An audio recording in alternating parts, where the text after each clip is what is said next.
Assalamualaikum warahmatullahi wabarakatuh.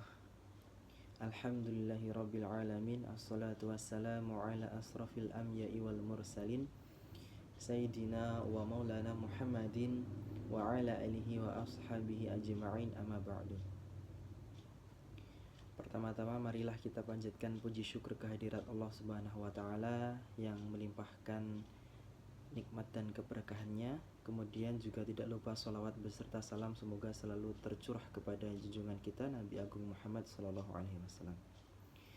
Baik, yang pertama-tama yang saya hormati Bapak Diki Fakih Maulana selaku dosen pengampu mata kuliah hukum perdata dan teman-teman yang saya banggakan. Sebelumnya izin memperkenalkan diri.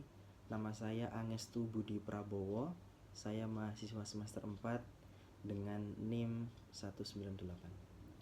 Baik, pada kesempatan hari ini saya akan menyampaikan hasil review ujian akhir semester mata kuliah hukum perdata Islam, yaitu mengenai materi anak hasil perkawinan siri sebagai ahli waris ditinjau dari hukum perdata dan hukum Islam.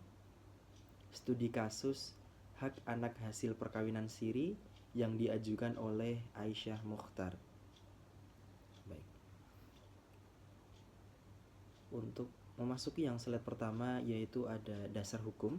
Yang pertama yaitu Undang-Undang Dasar Negara Republik Indonesia tahun 1945, kemudian Kitab Undang-Undang Hukum Perdata, kemudian Undang-Undang Nomor 1 tahun 1974 tentang perkawinan, selanjutnya Undang-Undang Nomor 23 tahun 2002 tentang perlindungan anak, kemudian Undang-Undang Nomor 35 tahun 2014 tentang perubahan atas Undang-Undang Nomor 23 tahun 2002 tentang perlindungan anak.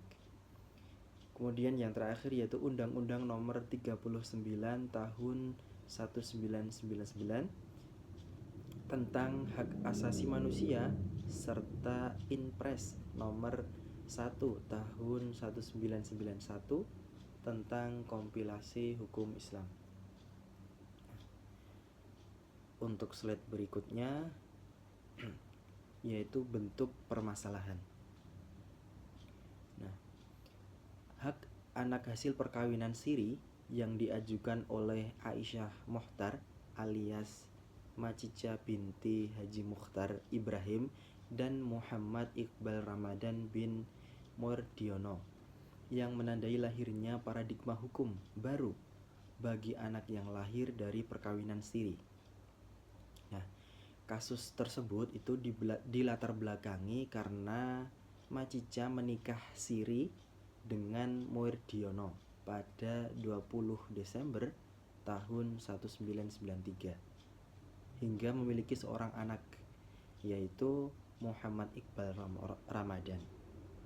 Nah, kemudian Macica ini bercerai dengan suaminya pada tahun 1998. Karena perkawinan tersebut dilakukan secara siri, maka negara tidak mengakui adanya perkawinan tersebut.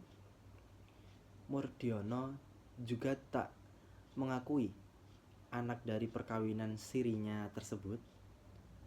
Untuk memperjuangkan hak anaknya, Macica melayangkan permohonan uji materiil atau judicial review ke Mahkamah Konstitusi terkait pasal 2 ayat 2 dan pasal 43 ayat 1 Undang-Undang Nomor 1 tahun 1974 tentang perkawinan. Itu bentuk permasalahannya. Nah, kemudian penjelasan mengenai anak hasil perkawinan siri sebagai ahli waris. Menurut pandangan hukum perdata dalam Undang-Undang Nomor 1 tahun 1974 dan kompilasi hukum Islam, bahwa anak yang dilahirkan dari nikah siri atau perkawinan di bawah tangan dianggap sebagai anak tidak sah atau anak luar nikah. Sebagai konsekuensinya, maka anak hanya mempunyai hubungan perdata dengan ibu dan keluarga ibunya. Agar anak hasil perkawinan siri bisa mendapatkan haknya secara keseluruhan, maka diperlukan adanya suatu pengakuan sesuai pasal 280 KUH Perdata. Nah, kemudian di sini juga dipaparkan yaitu analisis penyelesaian masalah atau sengketanya. Berdasarkan Undang-Undang Nomor 1 Tahun 1974 menjelaskan tentang perkawinan, bahwa perkawinan itu dikatakan sah jika dicatatkan sesuai dengan ketentuan pasal 2 ayat 2. Oleh karena itu, nikah siri dianggap tidak sah karena tidak memenuhi unsur pasal tersebut. Pewarisan terhadap anak dari hasil perkawinan siri sangat berbeda dalam dua sudut hukum. Meskipun sama-sama dapat mewaris sebagai anak sah, tetapi bagian warisnya berbeda. Dalam hukum perdata, bagian warisnya dibagi rata, sedangkan dalam hukum Islam, anak hasil perkawinan siri dihitung sebagai anak sah. Kemudian juga dipaparkan mengenai putusan pengadilan. Nah, putusan Mahkamah Konstitusi yaitu nomor 46 /PUU 8/2010 telah memberikan kejelasan terhadap status hukum anak nikah siri, yakni anak yang dilahirkan di luar perkawinan mempunyai hubungan perdata dengan ibunya dan keluarga ibunya, serta dengan laki-laki sebagai ayahnya yang dapat dibuktikan berdasarkan ilmu pengetahuan dan teknologi, dan atau alat bukti lain menurut hukum mempunyai hubungan darah, termasuk hubungan perdata dengan keluarga ayahnya. Dengan putusan Mahkamah Konstitusi tersebut, maka anak mendapatkan hak waris dari ayah biologis yang mengakuinya setelah dilakukan pembuktian. Nah, putusan Mahkamah Konstitusi memberikan kepastian, keadilan, dan perlindungan hukum atas status dan atau kedudukan serta hak-haknya.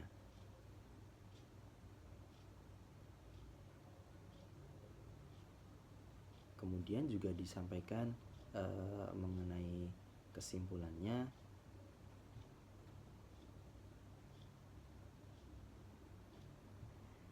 yaitu pewarisan terhadap anak dari hasil perkawinan siri sangat berbeda dalam dua sudut pandang hukum.